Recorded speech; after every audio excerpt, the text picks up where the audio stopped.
Hello again, everybody. Welcome to another episode of Outside the Echo Chamber, coming to you from inside the state capitol as the 2024 legislative session rolls on. And today is Glenville State University Day, and so it is apropos that joining me right off the top is the president of that fine university, Dr. Mark Manchin. Sir, thank you for your time today. My pleasure, Rick. And of course, just to give people, I'm sure with the name Manchin, everyone in West Virginia knows who you are already. But just a quick bio, bring people up to speed. You do have a big history in education. Graduated from West Virginia University with a degree in education administration. Mm-hmm. You served as the head of the SBA. You've been a Harrison County school superintendent. You've been a teacher every step of the way, and a political background as well. I was a state senator representing Kanawha County. Absolutely. So you've done it all. Yeah, so you're a good person to talk to about the state of education, specifically at Glenville State, but also as a whole in West Virginia, because we've seen in the news over the last few months some things happening. First of all, I just wanted to give you a platform to talk a little bit about what's going on up there at Glenville State. It is the 152nd anniversary this year. It is 152nd. So there's a lot going on, so talk a little bit about the Pioneers and what you're doing right now. Well, absolutely, Rick. And first of all, let me say thank you for the opportunity to speak to your all the people watching here today. But, you know, when you mention education, just generally, before I get into Glenville State University, I know of no other profession, perhaps short of the medical profession, that has such an impact on people's lives as education. If you make a mistake in the medical profession, somebody could die. If you make a mistake in education, the chances of that young man or that young woman going on in this world and be successful are almost nil. Can you imagine in today's society without having the necessary skills and education to be successful? And so this is something I feel very strongly about. I've dedicated my life to education in the state of West Virginia. And I'm excited about being here today. As you said, I've spent a lot of time here in this building, and some good, some bad. Right. But much of what happens and impacts people's lives comes right out of here. That's why we're here today. We have been very successful at Glenville State University. 2 years ago, we became Glenville State University. So what does that mean? A lot of people, you know, we were Glenville State Semantics, College. the university college thing. No, actually, there is some actual substance to the difference. In order to get university status, you have to be able to offer master's level programs. And in today's society particularly, Rick, without, you know, undergraduate certainly can be helpful, but if you're going to be a viable candidate for many jobs, particularly in today's society, you have to have some additional training. It helps, for sure. It's very beneficial. So when we attained university status, that gave us the ability to provide master's level programs. And you have to have a certain number of PhD instructors, professors on your campus. Okay. That is a requirement. There's a certain percentage that you must have. We met that criteria, and now we are offering master's programs. We just started last year an MBA, a Master's in Business Administration, we're very excited about. We have a Master's in Education, in Teaching, Master's in Curriculum and Instruction. This year, or this fall, we'll be starting a master's degree in criminal justice. And we're very excited about that, criminal justice. And everybody thinks, well, criminal justice is just, you know, you'll be a cop, which is, you know, certainly the police, what an incredible job they do. But it's more. Criminal justice, you can work for the FBI, you can go on to law school. There's a myriad of things you can do with a master's degree in criminal justice. We're going online to provide that program. We hope in year 3, which will be the following year, to have a master's in counseling and social work. One of the major issues we face, and you mentioned that I was a superintendent in the public schools of West Virginia. I was superintendent in Harrison County, but I was also superintendent in Webster County and McDowell County, the southern part of the state. And what I saw, and what we, and to this day, what these young men and women face, these boys and girls at that level, the heartache and the difficulties they face, we have to intervene. Life is very, very difficult, so we have to do a better job of providing that counseling and those services. So we're particularly in Glenville, and let me kind of reemphasize. A lot of people perhaps listening today, you know, we're here in Charleston today, and I'm very familiar with Charleston. I grew up in Marion County, up in the northern part of the state, but Glenville's right in the center of the state. Centrally located. Centrally located, and we provide education to young men and women who nearly 75% of our students are first-generation college going. And let me step in here for a second, because you bring up a great point. When the school system in West Virginia, where you have these smaller Division II schools, a lot of times a big school isn't for everybody. Oh, absolutely not, yeah. And so at a place like Glenville State, I mean, class size is about 15, so you get more like one-on-one interaction with the teachers. What have been some of the challenges of a smaller school, but also some of the benefits of having a school the size of Glenville State? Well, the challenge is obviously with the declining enrollment in the state of West Virginia in our public schools, declining population in West Virginia. Yet the enrollment at Glenville State is going the up. highest it's been since 2015. That is correct. Very good. Very good. And I attribute that to there's a number of things. We are able to provide, because of our university status, master's level programs, and we've increased the number of undergraduate programs that give these young men and women an opportunity to get in, get out, and get on. Get in school, get out as quickly as you can, and get on with life. Sure. And we were providing those skills. The difference in a larger school, there's not much margins. I mean, it's very difficult. The headwinds that we face in these smaller universities are challenging. There's no question. So we've got to continue to be proactive and provide these young men and women with those necessary skills. And we're constantly, like I said, CJ, we are perfectly now positioned. Two of the greatest needs in the state of West Virginia, teachers and nurses. We started a nursing program with Marshall University last year. And they can come on our campus and get a BSN in nursing through Marshall University. The first 2 years are with us. The last 2 are with Marshall, but they can stay on our campus. So we're preparing nurses for the future, which is critically needed. This year we started a health science, a College of Health Sciences. Rural West Virginia. I grew up in Marion County. Yeah, Farmington. In Farmington. My family has a clinic. And when I was a young boy, I watched, everybody talks about Farmington's not that far from Fairmont or not that far from Morgantown. Those days it was, you didn't have the interstates. So coal miners and people who were from the rural parts of Marion County come to our clinic, Manchin's clinic. When I was a little boy, watching those people come in and us providing that health care. And it touched my heart in those days. And we need to be able to provide, particularly in rural West Virginia, almost exclusively, West Virginia is almost all rural, particularly Gilmer and that area where we are. So we want to make sure that we can provide quality health care as best we can. We've found that if a young man or young woman leaves the area that, our attendance area, Braxton, Gilmer, Webster, Clay, Roane, Lewis, they have a tendency to stay. If they go north, they go to Fairmont, they go to Morgantown, they stay that way. If they go south, they come here to Charleston. They have or even out of state. Out of state, which is not uncommon. So what we're trying to do is we train them there, we keep them there. So our College of Health Sciences, which we started this year, year 4, we are now working on a physician's assistance program, a PA program. Today, when you go to the doctor, somebody you see a doctor, you see a PA if you want. So we want to train them and keep them. Now that's an aggressive program, and it takes a lot of time and effort and money.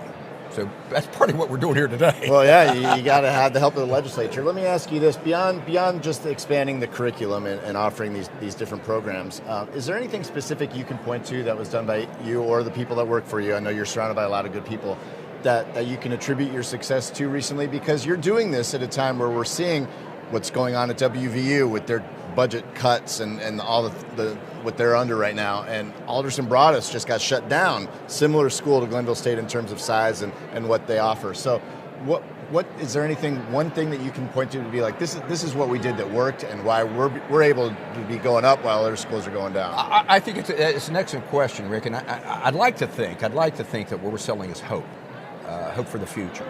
Many of these, as I mentioned earlier, these are first generation college going. Their mothers and fathers didn't have an opportunity to go to college. Generally, lower socioeconomic backgrounds. So they come from difficult backgrounds in central West Virginia. What I'd like to think is one, it's affordable. It's got to be affordable. And two, we got to give these young men and women hope in the future that they come here, we'll get you through. We'll help you. It's a small college. We know you by your first name. I walk across campus, and you'll see a number of our kids here today walking around. As I look here, many of our students are walking around. And I rode the bus over with them all. So you get to know them on a first name basis. It becomes family. It becomes family. There's 1,000 on our campus. We have over 1,500 students, but there's a little more than 1,000 on campus.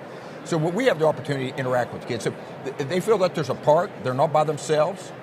And I'd like to think we give them hope. We give them direction.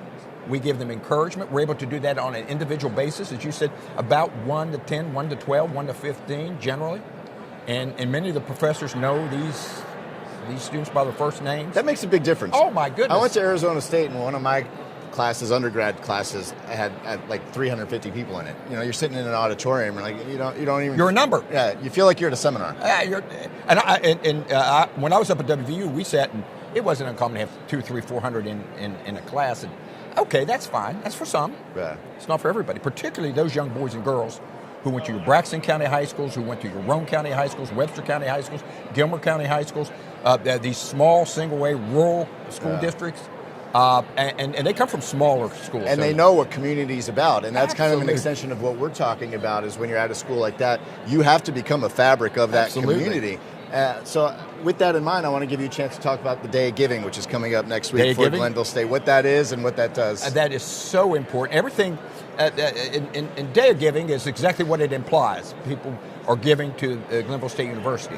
I'm amazed, Rick, since I became president, how many people either went to Glenville or know somebody who went to Glenville, their mom, dad, or their aunt or uncle, or somebody went to Glenville State University.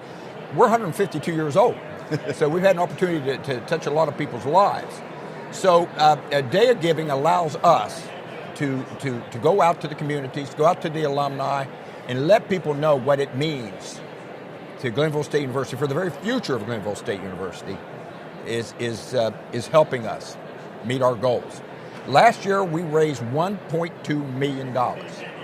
Now, this caveat, Ike Morris and the Morris family, which they do a match. Oh my God, they're incredible. What does that trigger? I think it's $500,000. They give us $500,000, but we raised $700,000, right. And we hope to do better this year.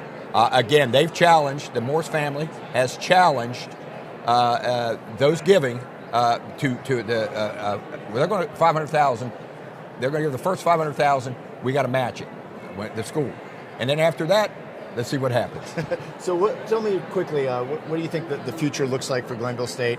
You have to constantly be evolving. We got to be evolving. So where do you head from here, and give me your 5-year vision of Glenville State? Well, we have a 5-year vision. Number one, we want to continue to grow our master's level programs. We want to continue to give these young men and women an opportunity to be successful and have the skills necessary to be competitive in today's market. Secondly, we want to our online courses. We want to grow our online courses. Let me tell you what, that's where it is. Do you know the largest university in the United States is not Ohio State or Arizona State, it's the University of Phoenix and these Variety and all these. So we're gonna over the next 5 years, we're going to really grow our online courses, and we're going to grow our health sciences program. We're going to have a PA program. We're going to continue to grow our nursing program. And again, our education, nearly half of all the teachers in the state of West Virginia at one time, I doubt, it was anecdotal, but I doubt if that's true anymore, but at one time, half the teachers teaching the state of West Virginia or coaches or band directors went to Glenville. And the other half about went to Fairmont. I mean, so we're going to continue to grow and provide the needed teachers in the state of West Virginia. Education is critical. Preparing these young men and women. They deserve it. We owe it to the moms and dads who send their child to Glenville, that they come to a healthy and safe atmosphere, quality education, and you know what? One thing, and I'll kind of close it with this: the college experience. That's often overlooked. As you reflect on, I graduated over 50 years ago, and I can still remember the day I saw my wife walk across that campus. And I tell these young boys and the girls, I said, "Come here." I said, "Look across that campus. Your future wife's walking across that campus." Of course, we joke with them. It doesn't work out. It's your future ex-wife. But that's okay. You said you were going to close with that. I'm not going to let you close this yet because I do have to ask you. Obviously, the Manchin family is very tight. You talked to your brother often. A lot of people are talking about Joe making a run for president. But there are other people talking about maybe another type of president, that you've set the blueprint as the president of a university. Do you think that it's possible that we could see President Joe Manchin up in Morgantown? Well, I never, anything's possible, Rick. Let me just put it that way. I don't know. I truly don't know. I do believe, I know he's seriously contemplating running for president of the United States. But that's a big decision. He wants to make that decision, at least I understand, by Super Tuesday, after Super Tuesday, what it looks like. And he's been very upfront with that about what he wants to do. But you know what? I'll be honest with you. And we're not trying to push Gordon Gee out just yet. No. He'll go out and on his I own time. have the greatest respect for President Gee. But that job will open probably coming in up 2025. I understand. I really don't know. Personally, I can't see that happening. But who knows? It could happen. He certainly has the background and knowledge with the knowledge of what's going on down here. Let me tell you one of the critical aspects of being a president. It's not curricular. You have people. You have provosts and people who do a lot of different things. Sure. It's understanding the power and you know what politics is. Everybody has a negative connotation of politics, and I understand partisan. There's no place for that. But politics is who gets what, when, and how. And right here, you have to understand how it works here. You have to understand everything. And certainly there's nobody who knows that better than Joe Manchin. Well, he knows how to play the game, and if he needs any advice on how to run a university, he certainly has somebody to talk to. Yeah, but he's like a bigger brother, and he won't listen to me. So. Well, so far so good. We appreciate your time today, Dr. Mark What an Manchin, honor. President of Glenville State University, here on Glenville State University Day at the Capitol. We'll let you get back to work talking to these legislators to get stuff done for you. Thank you, Rick. And we'll be back right after this with more as our education theme continues. We'll talk with Senator Amy Grady about an education bill she's running in the Senate when Outside the Echo Chamber comes back after this. Are you ready to unlock a future filled with remarkable pay, unbeatable benefits, and unparalleled satisfaction? Imagine embarking on a journey that offers you a college-level education without the weight of debt, all while earning a steady income. Look no further than the West Virginia Building and Construction Trades Apprenticeship Programs. Join us, and together, let's build a future that's brighter and stronger. Go to actwv.org to apply today. The West Virginia Building and Construction Trades, where the future is. At CAMC, our focus has always been on building better healthcare for you. Our new Center for Learning and Research combines cutting-edge technology with hands-on experience for physicians, nurses, and other caregivers. Using specially designed simulation rooms and robotics with expert instruction, our learners expand their expertise. Because you deserve the most advanced care possible, now and in the years to come. Welcome to the future of medicine. Fair warning, if you go after our kids and young people, I'm coming after you. As governor, I'll see to it that fentanyl dealers get a mandatory life sentence, and I'll put human traffickers behind bars for life. To help our communities hire and retain the best first responders, I'll increase pay and benefits, and we'll provide better training for our police and our firefighters and our EMS, the ones who put their lives on the line to protect ours. Welcome back inside the state capitol as we continue with this episode of Outside the Echo Chamber. And continuing with our education theme, joining me now is Senator Amy Grady. She's running a bill that passed the Senate, Senate Bill 614, which is basically an all-encompassing discipline bill for grades K through 6 that would authorize any teacher to remove a child for behavior that they felt was interfering with learning. I don't want to dive too deep into it. I'll let you get into the details, but just explain the bill a little bit about what it would or wouldn't do and the impetus for it. What triggered the need for this bill? So I'll start with talking about the need for it. Teachers have reached out in many ways. Of course, I'm a teacher, so I talk to them personally on a different level. We sent out a survey with the Department of Education to teachers in 55 counties asking what are some things that you would like to see addressed this legislative session. Discipline issues and behavior issues was number one. WVEA also did a survey with their members. Same thing. Discipline and behavior issues was number one. A lot of teachers feel like administration doesn't really. Some administrators don't really take care of the issue. They may remove the student from the classroom for a little while that day and then send them right back. Or a principal will say, I'm going to come in and I'll observe this student you're saying is violent. And we're not talking about just interrupting the classroom. We're talking about violent, threatening, or intimidating students. And when the principal comes in to observe them, they may be an angel, So this gives the teacher's discretion to say, I feel like this child is creating an unsafe learning environment. And so we're not talking about, Rick, the kids who are running around the desks. We're not talking about the kids who are just talking or even, doing just little ornery things. We're talking about kids who are throwing furniture, throwing laptops, hitting other students, hitting teachers, all the things that are violent that's causing an unsafe learning environment. Is there not an argument to be made that there's still a little bit of ambiguous language there in what your interpretation of violent is. There are some people that believe insults can be seen as violence. Insults, is it creating an unsafe learning space, meaning that a child feels unsafe? Yeah, I see where that could be, but teachers have to use their discretion in a lot of things. Are they the sole arbiters? Yes, and so one of the best things, that's one of the greatest things we have is our discretion as a teacher, similar to police officers. Yeah, every situation is different, but we have to trust their input on, for instance, I think Senator Woelfel yesterday on the floor asked me, said, what if a child pushes another child in line? Could that be violent? If the teacher looks and says they're horseplaying, or that student just pushed because they were aggravated about something and not trying to intentionally hurt somebody, then that's at their discretion. It's not, we have to value teachers' input, and I think this is the number one thing that this bill does, is it values their input and says, if you feel unsafe in your classroom, or you think the other students in your classroom feel unsafe because of this one student, then you have the ability to remove and that. The next step is removing the student, and then programs would need to be put in place, right, for the student, and then it would be a 1 to 3 day suspension, possibly. Does every county have these programs in place? Is this something that can be ramped up right away, or how would that work moving forward? So currently 21 counties have programs in place for elementary.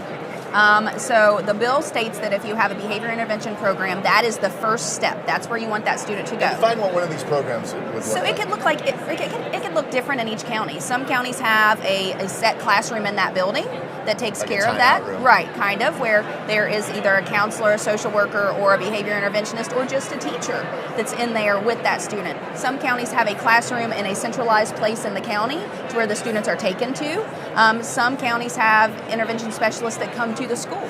And then the other part of the bill is that it allows you to partner with neighboring counties. So if a neighboring county has a program and you don't, you could partner with them and have their specialists come into your county to help the students. We want to help these kids. We don't just want to say, here you go, you're out of here. Right. And the suspension for 1 to 3 days is just to give the school system time to make a plan and to accommodate for that child's needs. The best part of the bill, I think, that it does in the very beginning is they have to use child find. When this child's removed from the classroom, they have to use child find, which is something the federal government really wants you to use anyway, to help diagnose kids with special needs. So these behaviors often are caused from either trauma at home, number one, or two, they may have a special need that has not been diagnosed. So it will do a behavior analysis on that child to see if there are any needs. Maybe they do need accommodations, maybe they need an IEP. And so that will help identify kids with special needs as well. Such a challenging topic, because I have 3 young boys myself, all raised consistently in the same house, same parents, and they're all 3 completely different. Absolutely. So there's such nuance involved with it. You talked about, maybe it's something going on at home, maybe it's special needs, maybe it's just that's who they are. Kids are kids, and some kids act up, some kids don't. But it does certainly seem, and I'm looking at this from an outsider's perspective, that something has happened over the last generation or so. When we were growing up, stuff like this in the classroom was very, very rare. It seems like it's happening more often.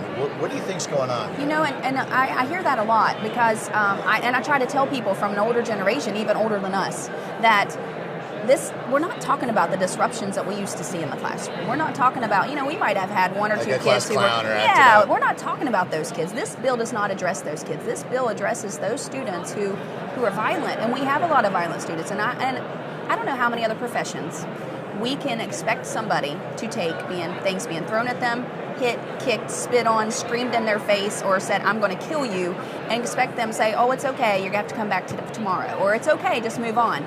There aren't any other professions where people are expected to put up with that, but teachers do every day, because there's nothing they feel they have control over in their classroom. This gives them that control of saying, this student makes me feel unsafe, and I need them removed. Now, there were some people, I believe it was Delegate Pushkin, who was talking about the bill as it was coming over, and one of his concerns was that it might be taking power away from the principals, like giving too much discretion to the classroom teacher and leaving the principal out of that kind of decision. Is there still a way that this might be tweaked a little bit? I know that it's through the Senate. There's a similar bill working through the House right now. That bill's a lot different. Similar in that it addresses the same issue, but different in many, many ways. We don't have to dive into that too much. But if the bill comes back to you guys, would you be open to compromise on some of the language a little bit, or are there still some tweaks that could be made? I had a meeting yesterday morning with the House chair and vice chairs, and we discussed this bill, and I told them it's not perfect.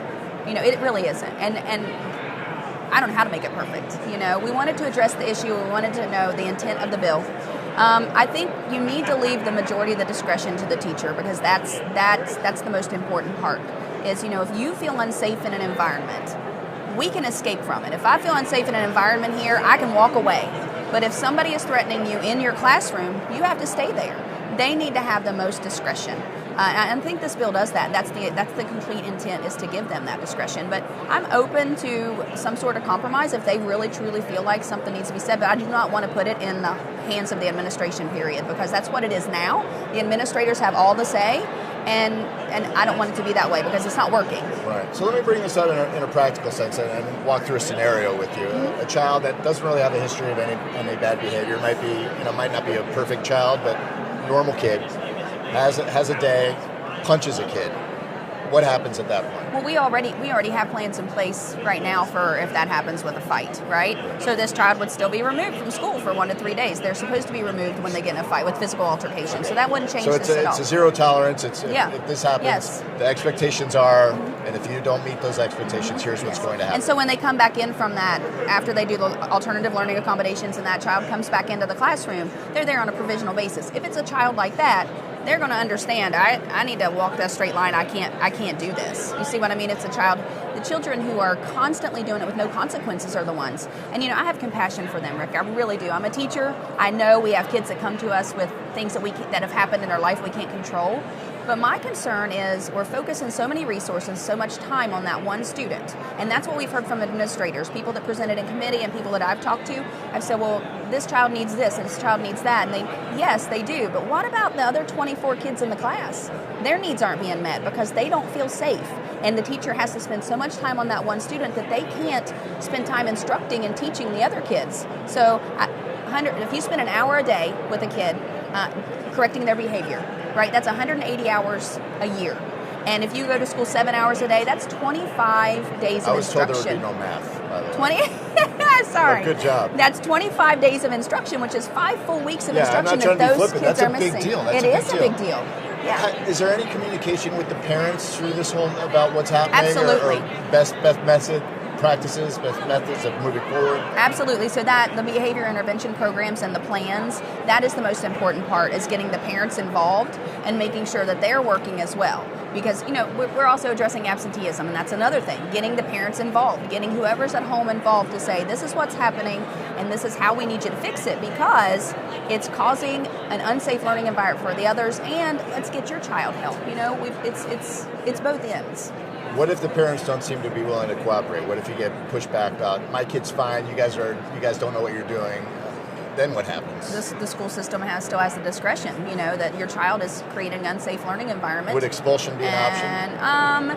And in the bill, it doesn't address expulsion. It just says that if they come back on a provisional basis and they have another violent episode, then they can go to that alternative learning accommodation, whether it's virtual learning or homebound learning, for the semester or for the entire year. So not expulsion, but a different learning method. And so we have homebound in all counties, and we have virtual learning in all counties.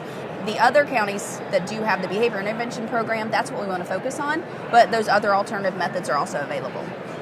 Such a challenging issue. It is. You look back at the 40s and 50s, you saw teachers with paddles. We're not going back to that. So, no, although some people have came up to me and said, we need to, and I said, I don't think so. And when you're dealing with, especially younger kids, K through 6, it's tough connecting with them on their level and trying to figure out what motivates them and what triggers them. So, I've talked with parents who say, we don't have these problems at home, but they do it at school. Well, the thing that I see at schools where that happens is the child is being told, given restrictions, like, no, you can't do that right now, this is what we're doing, and that's what triggers them. Well, at home, there are no restrictions. They're allowed just to do whatever they want. And we try to educate the parent on, well, this is why. They're you can't police parents. No, you can't always. But in my experience, most parents want to try to help. And there are very few that I've talked to that most of them don't know what to do. The child is out of control. They don't know what to do. They don't know how to do anything. And so it's easier for them just to let them do whatever they want. Yeah. In your history as a teacher, do you find that most parents are open to that type of guidance, or do you get a lot of pushback? No, I do find that. I find that most parents are open, and if we also talk about how sometimes we don't have parents in the schools or parents aren't involved. What I've found out is that a lot of times parents, maybe they had a poor experience when they were in school, so they're not comfortable. Maybe they're not that educated and don't feel comfortable coming in their school. And I feel like reaching out as a teacher, if you reach out to them, even in the good things, and say, hey, guess what? Little Joey did this today. I'm so proud of him. Would you like to come in and see it? Inviting them in and creating that culture gives them that sense of, hey, this is my school too. That sense of belonging and being welcome. And that makes a huge difference in how they respond whenever there is an issue. Over in the House now, are you confident that it'll get through as is, or do you expect to see it back in a different form? I don't know, honestly. I don't know. You never know. It's always, you never know what's going to happen over there. I hope that they stick with the intent of the bill and understand that it's for violent, threatening, and intimidating behaviors and not just classroom disruptions. So I'm going to keep communicating with them and hope we get something done. All right, Senate Bill 614 now on to the House. Senator Amy Grady, the sponsor of the bill, we thank you for your time today, and thank you for joining us. We'll be back more outside the echo chamber right after this. At Dutch Miller Automotive, we've grown quite a bit over the last 60 years, but our core principles remain the same. We believe in treating our customers and our team members like friends and family, and we see it as our obligation to give back to all the communities we are so fortunate to do business in. In just West Virginia alone, we've grown from one location on the west end of Huntington to 10 rooftops employing more than 500 Mountaineers. Check out the inventory from all of our stores at DutchMillerAuto.com. Dutch Miller Automotive Group, West Virginia proud.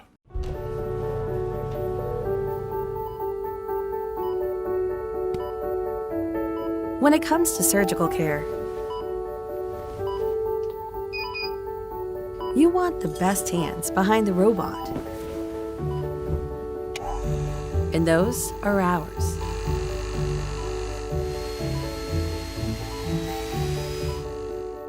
Choose Mon Health. Feel the difference. J.B. McCuskey is a lifelong West Virginian who has proudly served the state of West Virginia for years. He's running for Attorney General to keep fighting for our West Virginian values. Vote J.B. McCuskey for Attorney General on May 14th. We're back inside the state capitol, and we want to thank you for joining us on another episode of Outside the Echo Chamber. We also like to thank our guests, Senator Amy Grady from Mason County, talking about her bill, her school discipline bill, Senate Bill 614, that's now over in the House, and Glenville State University President Dr. Mark Manchin, who is here to join us on Glenville State University Day at the Capitol. We'll be back on Thursday with another episode of Outside the Echo Chamber, talking about some more issues important to you and your family. Until then, I'm Rick Lord. Take care.